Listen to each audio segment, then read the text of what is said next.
On this week's conversation, we're going to talk all things root vegetables. I'm going to show you some fun finds you can pick up at the grocery store yourself, how to prepare them, and we're also going to make a full meal out of root vegetables that is quick and easy, and everyone at your dinner table is going to call you a rock star. My name is Scott. This is Learning Vegetarian. Let's get started.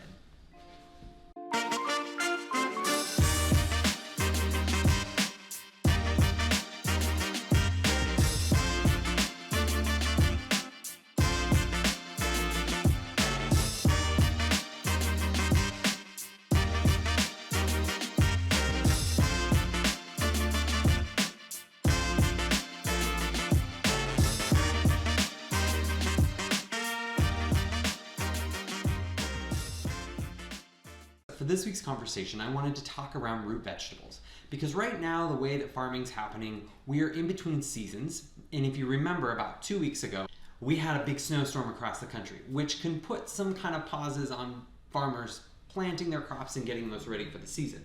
So what you'll find at the grocery store right now is a lot of apples, a lot of citrus, and a lot of root vegetables.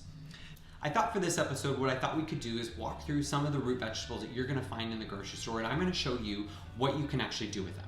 Some of them are novelty, some of them aren't. Some of them you've seen and probably said, I have no idea what to do with that, and that's what this episode's about. What I have in my hand right here is a sweet potato, and this guy is known for being healthy.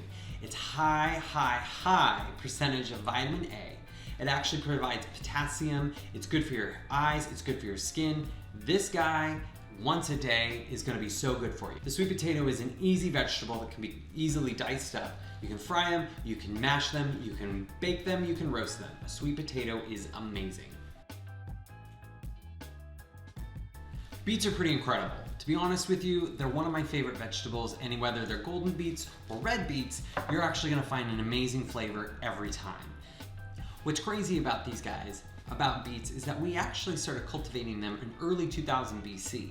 What's interesting about it is we didn't even use them for food at the time. We used the coloring that we could extract from the beets as a dye, and it was also used as a medicinal purpose.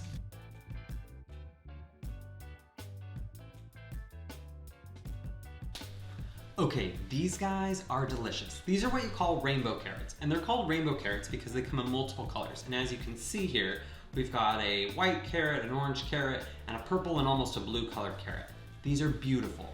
Now, these taste just like any other carrot, so if you've seen them in the grocery store and thought, the color must make them different, they're really not that different. They taste the exact same as this guy right here. The fun thing about these though is when you're roasting vegetables, I like to use these carrots because it adds fun color and texture into your roasted vegetable meal. So if you ever see these at the grocery store, take a moment, grab some and put them in your roasted vegetables, and they are so delicious and they will change the color of your meal. And these are what we call Easter egg radishes, because if you look at the coloring, they're beautiful Easter egg colors. We've got purple, we've got pink, we've got white, we've got red. These are wonderful. Now, radishes come in all sorts of different colors and variations, but the truth of the matter is they all have the same nutritional quality to them. Not one radish has something different than the other, they just have different colorations. Another fun fact about these guys is they're actually part of the cabbage family. These little guys, beyond being super cute and looking like a little bun, these guys are good for you. They're high in vitamin C, high in potassium, high in copper, and they actually are really high in fiber. Sometimes I like to take these and chop them up, put them in vegetable soups, or any kind of soup I have because it adds a really great crunchy texture. The next root vegetable we're going to talk about is the parsnip. People get this guy and the carrot a little confused, because look, they look the same.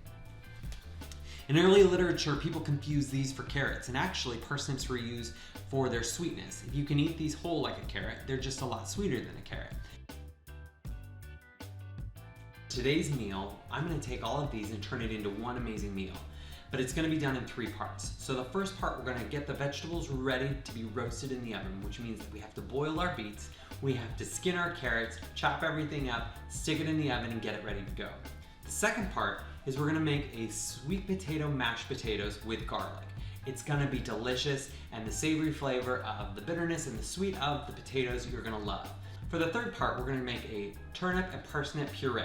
we're gonna be using our turnip and our parsnip and our golden potato to make one amazing puree to go on the plate as well. Stick with me, here we go, let's get started. Take your beets, chopping off the stalk and the root, place in a pot and boil for 10 minutes.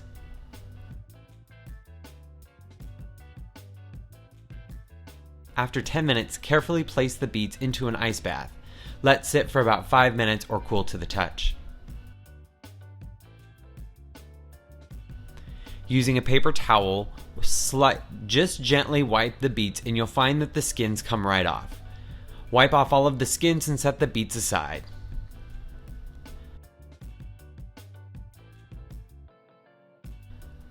Chop up the beets, chop up your carrots, chop up your radishes, and at this point, if you have any extra ingredients you'd like to throw in or any vegetables in the fridge, this is a great time to throw those in as well.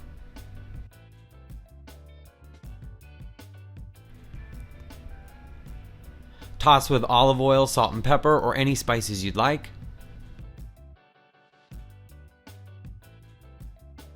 Place on a lined half sheet and stick in the oven for 35 minutes.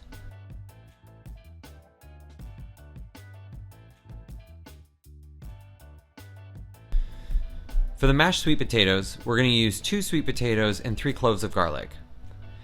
Make sure that your potatoes are peeled, chopped, and placed in the pot.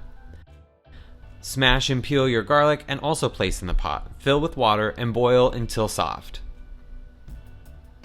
Draining the water from your pot, go ahead and add 1 tablespoon of butter, 2 tablespoons milk, and using a hand mixer, go ahead and blend until fluffy.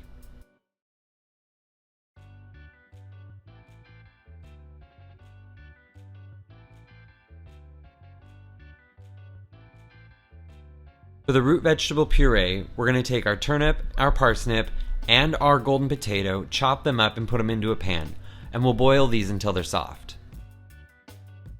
When ready, remove from the stove and drain the water. Using a food processor, place the parsnip and the turnip and the golden potato into the food processor with 1 tablespoon butter, 2 tablespoons sour cream, and blend until it's a nice puree.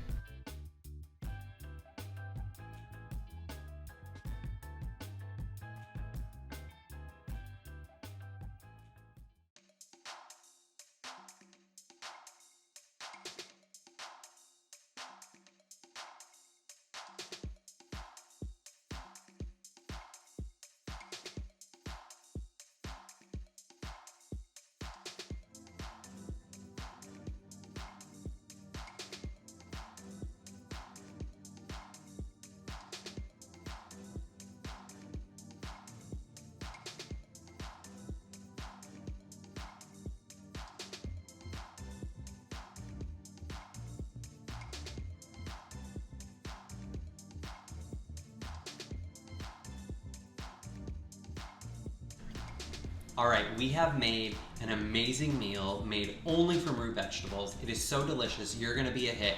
I hope the next time you're in the grocery store, you feel more confident about picking out a root vegetable for you and trying something new.